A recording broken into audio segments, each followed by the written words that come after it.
drinking a beer from Three Floyds. It's called Robert the Bruce. It's funny because it's kind of early in the day for me to be drinking this, but I'm really enjoying it, so I might just finish it. Three Floyds is a brewery that is just over the border in Indiana, is where they started up. Nick Floyd and his dad are sort of the heads of it. My friend Lincoln is their ambassador, he calls himself, or something, but he just works at the restaurant serving us beers, and we always have 2 of their beers on tap. It's one of our favorite. Our whole beer list is domestic, small craft brews. I cooked when I was a little kid, but with my mom. I always say my first cooking story was I went to Epcot when I was 8, I think. Did you ever go to Epcot where you can walk around the countries and eat all the different countries? And so we had lunch in France, and we had crepes with, they're filled with ham and cheese, and they had like a mushroom bechamel type sauce. So we went back home, and I ended up looking at cookbooks and figuring out how to make crepes and sort of recreated the dish. And to this day, like, I remember my mom thinking it tasted just like it did in France. I'm sure it really didn't. My sister and I used to play restaurant, and we'd have friends over. There'd be, my friend and I would be the guests, and my sister and her friend would be the owners or something, and we'd flip-flop, but we'd print menus, we'd decorate like a restaurant, we'd use my mom's good china. So it was always something I loved, but then I ended up going to University of Michigan. I got a sociology degree because I was partying too much to get into the business school. I owned a restaurant, 60-seat restaurant. You can fit like 3 of it inside of here. For about 3 years. I opened when I was 27. And when I was getting ready to sell it, I had it for about 3 years. The building was just falling apart. It was a 120-year-old house. And I was just owned it by myself. I was young and just decided I wanted to sell it and move, go travel, and then maybe start up again. And right when I had gotten ready to sell it to Takashi, who has it now, I was doing Top Chef call. And they said, hey, this is Magical House. You want to come interview for Top Chef? And I was like, I got to work tomorrow. Top Chef opens up a lot of doors or presents a lot of doors. And I guess you can either open them and, choose to walk through or, to be all metaphorical. But it presents a lot of opportunities. And some people that go on the show decide to sort of pick and choose the ones that are right for their career. For me, I decided to get my restaurant open because that was always my goal, was to open up another restaurant. So did that. And now I also write a cookbook and try to do a lot of events. And it's just, I've gotten to meet amazing people, get to do a lot of different things, presents opportunities that I might not have ever had. I like to think that even without Top Chef, I still would have gotten my next restaurant open and still would have done well, but who knows. It brings you into the homes of like over 3 million people that probably, have never been to Chicago and never been to my little teeny restaurant still. It gets your name and your face out there, and then it's up to you to prove that, you weren't just on a game show. Which is sort of just my goal always, is to show that just because not to say Top Chef is just a game show, but at the end of the day, it is sort of a cooking game show. And just to show that that's not all I am, is the winner of a TV show. The meals that I love most are like going to, a night at Toro, just ordering a bunch of food, having like way too much food on the table at the time. It's just tons of bold flavors, and it's fun, and you just kind of like get drunk and eat.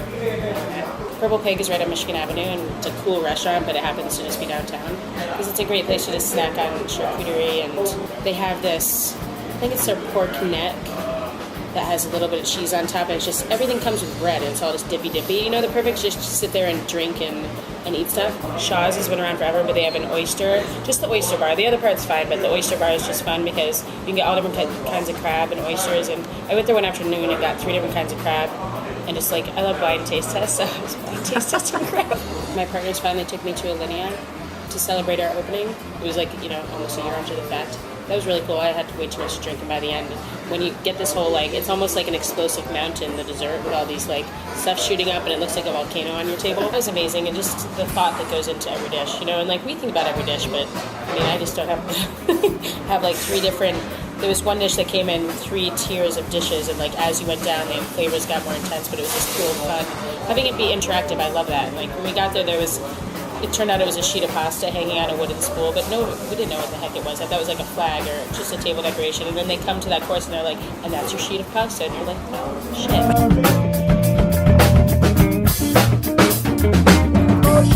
You'd ask my cooks, and they'd probably say, if there's a list of them, we use fish sauce a lot.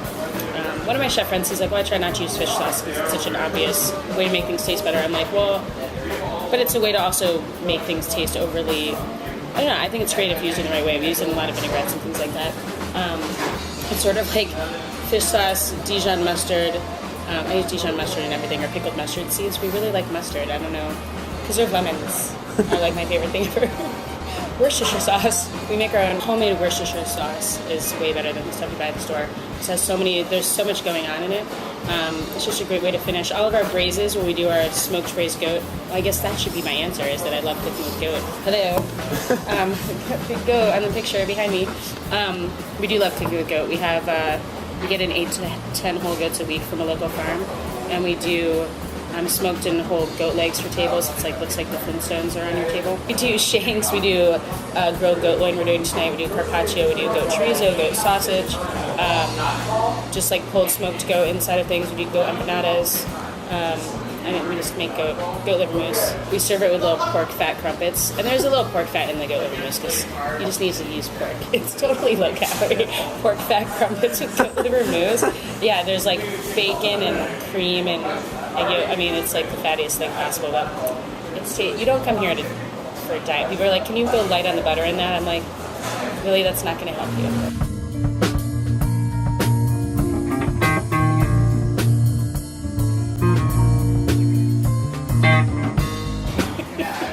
That's really funny because I was thinking about cake grater the other night, and that because at my Christmas party, my cooks had me chug a beer, but I've kind of cut back on my drinking a little bit. But yeah, it was the night of the food and wine event. I promised myself I wasn't going to drink that much, so I was just sipping on champagne. So we went to a bar afterwards, and we were doing Irish car wraps, and I was pumped myself up for it. I was like, go quick. This is going on in my head. It's so ridiculous to chug a beer. I'm like, what do I? And I went, and I've never chugged that fast in my life, and I just kicked everybody's asses, and they were like, what the fuck? So there's actually a video. I wonder if I think I still have it somewhere. When we were in Aspen, Jason had his sous chef re-challenge me, and I still won. But it was a really sweet video because we're like, yeah, it's we just were on the Olympics or something.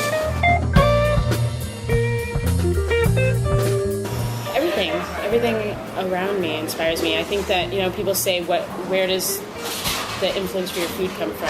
Or it could be as little as obviously flipping through a magazine and seeing something, oh look, I haven't used kumquat in a while or something like that, or just talking to somebody or going out to eat, or everything around you. I think when the farmers market's in season, I think that's the best place to go and just wander around and think of new dishes. But I mean, I guess I think of cooking as an art, as I think most people do, and everything around you inspires creativity. So my cooks inspire me, everything.